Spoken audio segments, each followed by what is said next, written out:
Online class और 8 तक पास की व्यवस्था से गिर रहा है शिक्षा स्तर।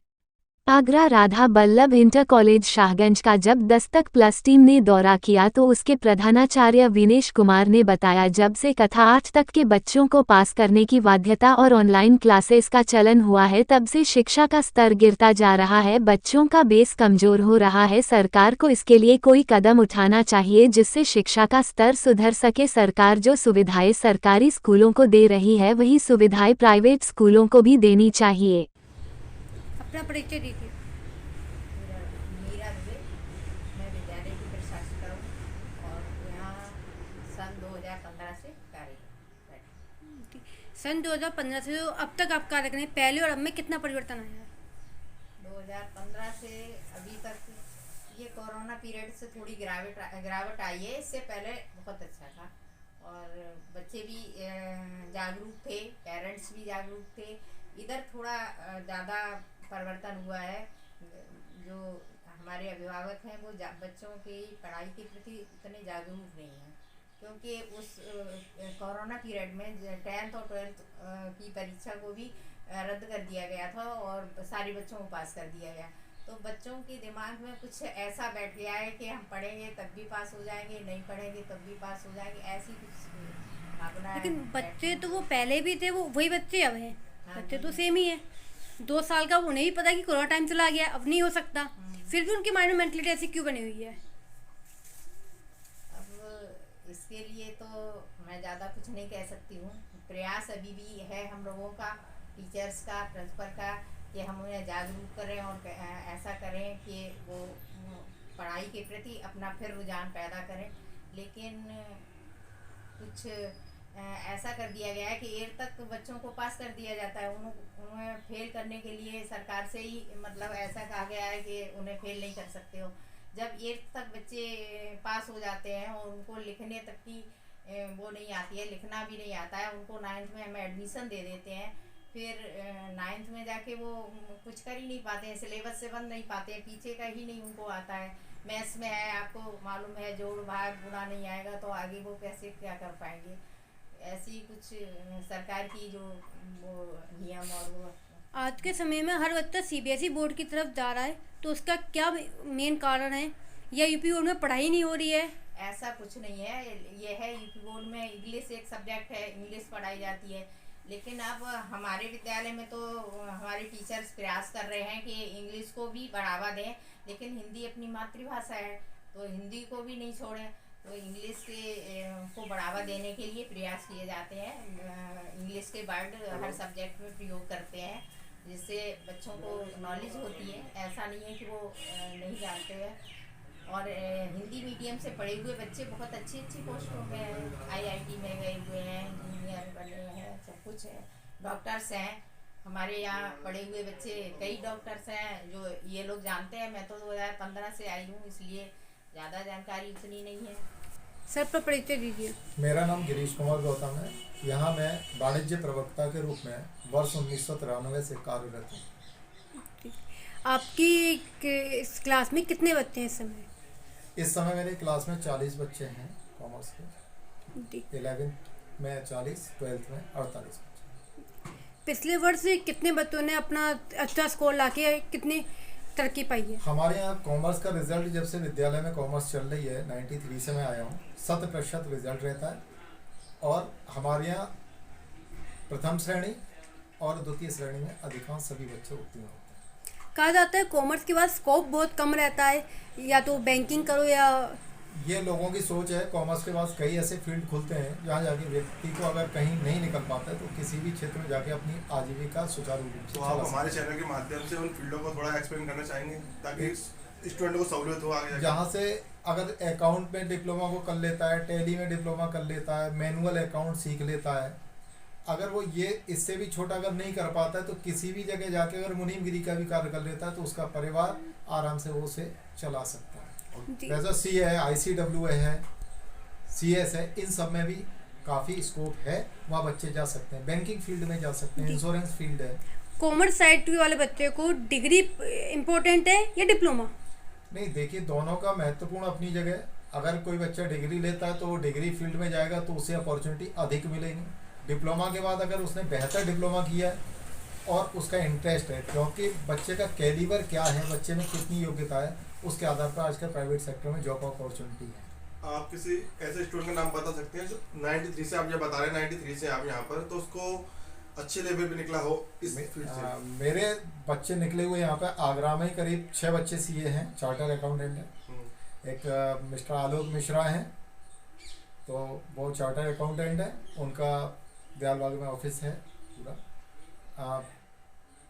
2 बच्चे यहीं के हैं शाहगंज के, एक दिव्या बच्ची है बालाजीपुरम की, वो भी बच्ची चार्टर अकाउंटेंट है। थ्योरी के साथ प्रैक्टिकल नॉलेज भी ज़रूरी होती है। तो कॉमर्स साइड में आप मैनेजमेंट की या अदर एचआर की जानकारी बच्चों को देते हैं? मैं दोनों ही सब्जेक्ट लेता हूँ, बिजनेस स्टडीज़ भी लेता हूँ और अकाउंट भी लेता हूँ। बच्चे आजकल जो सरकार ने एक पॉलिसी क्रिएट किया वो थोड़ा सा ठीक नहीं है, क्योंकि हर न्यूमेरिकल के साथ थ्योरेटिकल पोर्शन दे दिया तो बच्चा न्यूमेरिकल पोर्शन से भागता है, वो पासिंग की तरफ भागता जाता है। थ्योरी करेगा तो मुझे कुछ ना कुछ मार्क्स मिले जाएंगे, और न्यूमेरिकल गलत होता है तो नंबर नहीं मिलेंगे या मेरी परसेंटेज गिरेगी। तो इसमें क्या सुधार करना चाहिए सरकार को? सरकार को मेरा तो यह है कि दोनों तरफ अगर उसके अथवा करके कोई भी क्वेश्चन दे रहे हो तो न्यूमेरिकल का अथवा भी न्यूमेरिकल ही होना चाहिए। बेशक उससे 19-20 का अंतर करें, लेकिन न्यूमेरिकल के साथ न्यूमेरिकल होगा तो बच्चों में न्यूमेरिकल एस्पेक्ट मजबूत होगा और प्रैक्टिकल अकाउंट की उसे नॉलेज भी मिलेगी। सन 93 से और अब तक के स्कूल के जो बच्चे हैं उनमें कितनी गिरावट आई है आपकी क्लास में? बच्चों में गिरावट तो यह कि सामाजिक जो परिवेश है उसका रुझान हिंदी मीडियम से अलग जा रहा है। जो पारिवारिक और सामाजिक जो बच्चे को पहले संस्कार मिलते थे उनका काफ़ी अभाव है, इसलिए ये निश्चित है कि शिक्षा में उसका प्रभाव दिखाई देगा। इसका क्या रीज़न आप समझते हैं? इसका सबसे बड़ा ये है कि देखिए आजकल फाइनेंशियल क्राइसिस जो है एक कम्युनिटी के पास, वहाँ पैसे का अभाव है। कम्युनिटी से क्या तात्पर्य? वो तो पहले भी था। पहले था, लेकिन पहले बच्चे जो आते थे, लेकिन बच्चे का फोकस रहता था, गार्जियन के पास 4 या 5 बच्चे रहते थे, उन्हें डांटता भी था। आज एलोन बच्चे हैं, वो सबसे बड़ा समाज में एक दूसरे प्रभाव ये जा रहा है। एक बच्चे को डांट नहीं सकते हैं गार्जियन, कुछ नहीं कह सकते हैं। स्कूल में भी अगर बच्चे से कहते हैं तो कहते हैं आप भी बच्चे को आप पढ़े तो पढ़ जाए, नहीं पढ़ना चाहते नहीं पढ़े, छोड़ दें, आप हमारे व्याप तक छोड़ दें। ये सब क्या तात्पर्य था? कम्युनिटी का मेरा ये है कि जो इकोनॉमिकली जो कम्युनिटी आई है, जहाँ पे हायर ग्रुप है वो अलग निकल गया। अगर मिडिल क्लास का है वो भी अब सर्वाइव कर रहा है। जो नीचे से आ रहा है वो या तो बीच वाले को अपनी तरफ खींच रहा है, बीच वाला नीचे जा रहा है, ऊपर नहीं पहुँच पा रहा। वो एक सबसे बड़ा यहाँ पर प्रश्न बन रहा है। यहाँ कोई जातिगत स्तर नहीं है, केवल इकोनॉमिकल मेरी जो बात है इकोनॉमिकल है। इकोनॉमिकल जो सेक्शन जो बढ़ गए वो प्रॉब्लम क्रिएट कर रहे हैं। मेरा नाम नीलेश कुमार, मैं राधा वॉलंटियर कॉलेज शाहगंज आगरा में कार्यवाहक प्रधानाचार्य के तौर पर कार्यरत हूँ। आप कब से यहाँ पे हैं? मैं सन 1986 से यहाँ पर हूँ। आप सब्जेक्ट क्या पढ़ाते हैं? सब्जेक्ट बायोलॉजी है मेरा। ठीक है, तो आप अपने स्कूल के बारे में बताइए जरा, क्या विशेषता है इसकी? हमारे यहाँ बच्चों को उनके डेवलपमेंट के लिए, या कहना चाहिए हार्मोनल डेवलपमेंट के लिए, सर्वांगीण विकास के लिए बहुत सारी योजनाएं हैं, बहुत सारी गतिविधियां हैं जिन पर हम ध्यान देते हैं और अमल करते हैं। जैसे हमारे यहाँ स्काउट गाइड है बच्चों के लिए, NSS है, स्पोर्ट्स की एक्टिविटीज़ है जिसमें बच्चे समय समय पर प्रतिभाग करते रहते हैं। तो आपने जैसे अपने स्पोर्ट्स के बारे में बताया है, इसमें से अभी तक एक अच्छे स्तर पर कोई पहुंचा है? अच्छे स्तर पर बैडमिंटन में बच्चे स्टेट लेवल तक पहुंच चुके हैं और काफ़ी शील्ड प्राप्त हुई हैं। आप उनका नाम ओपन करना चाहेंगे? वैसे नाम ओपन वैभव है, आदित्य है, नाम तो शिवम चौरसिया। और भी तो स्पोर्ट्स थे आपके यहाँ, जैसे हॉकी सुना था, क्रिकेट वगैरह, उसमें क्या है? क्रिकेट पहले होता था, बच्चे अब जो है क्रिकेट में कम इंटरेस्ट ले रहे हैं। और पढ़ाई को लेकर आपके क्या स्तर है आपका? पढ़ाई में हम लोगों का पूरा प्रयास होता है बच्चे जो है शिखर की ओर पहुँचे, और सारे अध्यापक बंधु और घने हमारे यहाँ जो है जी जान से लगे हैं। और काफ़ी समय तक अभी पिछले साल तक मेरिट जो बनती है यूपी की, उसमें बच्चे एक आध नहीं आ पाए हैं। इससे पहले तक कोई ना कोई बच्चा यूपी की मेरिट में 10 में और जाने वाली। तो ऐसा क्या कारण रहा है कि इस 1-2 साल से नहीं आ पा रहे हैं? पढ़ाई स्तर गिरा है या बच्चों की अवेयरनेस के लिए क्या?